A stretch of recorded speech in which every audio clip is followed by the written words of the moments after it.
I think Scott Morrison's decision will hinge on whether he can get a deal with Barnaby Joyce and the entire Nationals party within his coalition, which would then allow him to proceed with a policy, because he would look pretty foolish if he went to Glasgow without a deal and without any change in Australia's national position. That would just open him to embarrassment and ridicule. I can tell you, though, I did speak to Barnaby Joyce a little while ago, and he assured me he would not be going to Glasgow, not only that he'd not been asked, but that he didn't think his constituents in regional New South Wales would think that's a terribly good idea. You can say, people say many things about Barnaby, but they wouldn't call him a fashionable, trendy, elitist, pursuing climate change favourability ratings. So I think we can discount that one. But as you say, he may not think his constituents would like it, but at the moment Barnaby is the man that Scott Morrison has to convince, isn't he?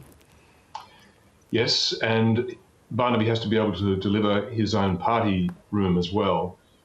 So this is going to be, I think, a protracted discussion, negotiation, where Barnaby has to extract enough concessions to persuade as close to all of the 20 members of the Nationals MPs in his party room.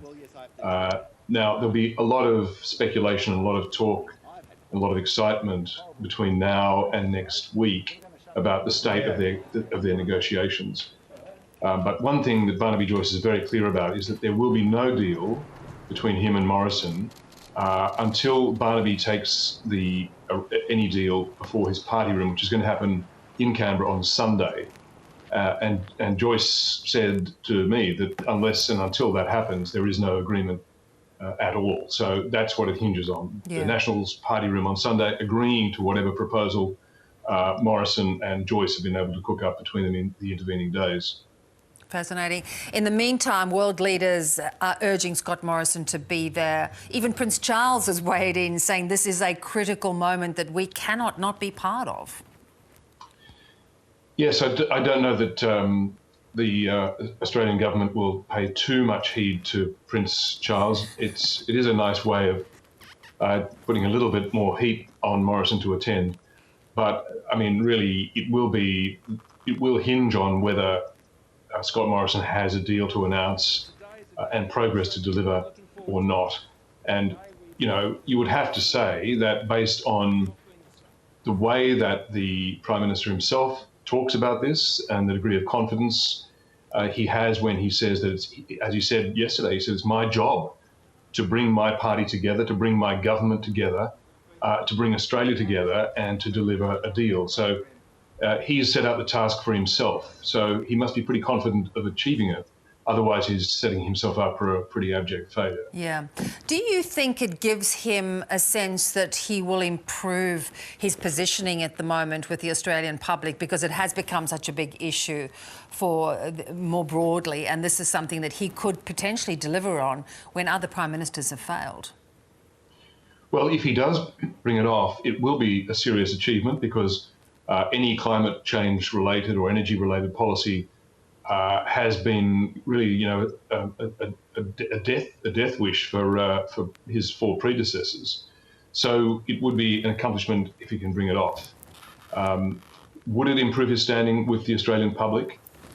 Yes, I think it would. Especially, it would take the pressure off the Liberal Party MPs who are in the cities, who are under intense pressure to bring to the next election a credible policy for increasing Australia's ambition and carbon emissions cutting.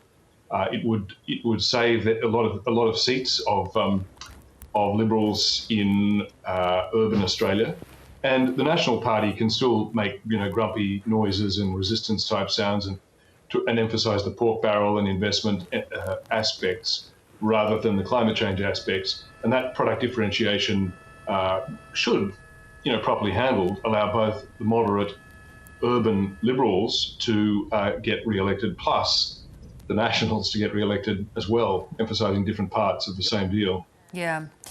Let's shift focus a little and talk about Tony Abbott's visit to Taiwan. What did you make of it? And, you know, does it help the Morrison government at all?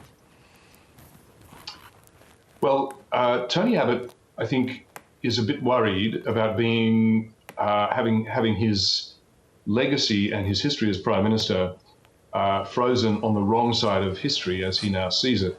Remember, he was the Prime Minister who welcomed the Chinese President Xi Jinping to Canberra in 2014, who invited him to speak, to address the Parliament, who signed the trade agreement between Australia, free trade agreement between Australia and China. And now Tony Abbott says that he very much regrets being so fulsomely in favour of Beijing, that he regrets having ignored Taiwan for so long. So he's discovered the urgency of Taiwan's importance with the zeal of a convert, I would suggest, and some sense of wanting to redeem his own position. But it's also true that the situation between Beijing and Taipei has escalated. We hear now from all sides, from the mainland, from Taiwan, from US experts on this subject and people elsewhere, that the risk of a Chinese mainland grab, an invasion attempt, is more serious than it's ever been. And Abbott, I think, is genuinely doing what he can to mobilise opinion. As he said himself in his speech on the weekend in Taipei, the best way to avoid a war that nobody wants is to prepare for it. He did say that he would be encouraging the Australian government to deepen its engagement with Taiwan, and that's an opinion which would have been unspeakable for an Australian Prime Minister, current or former, only a year or two ago. Things have changed so much that Abbott now feels entirely free and emboldened to say on the record in public. Good to talk as always, Peter. Thank you so much. Pleasure, Bill.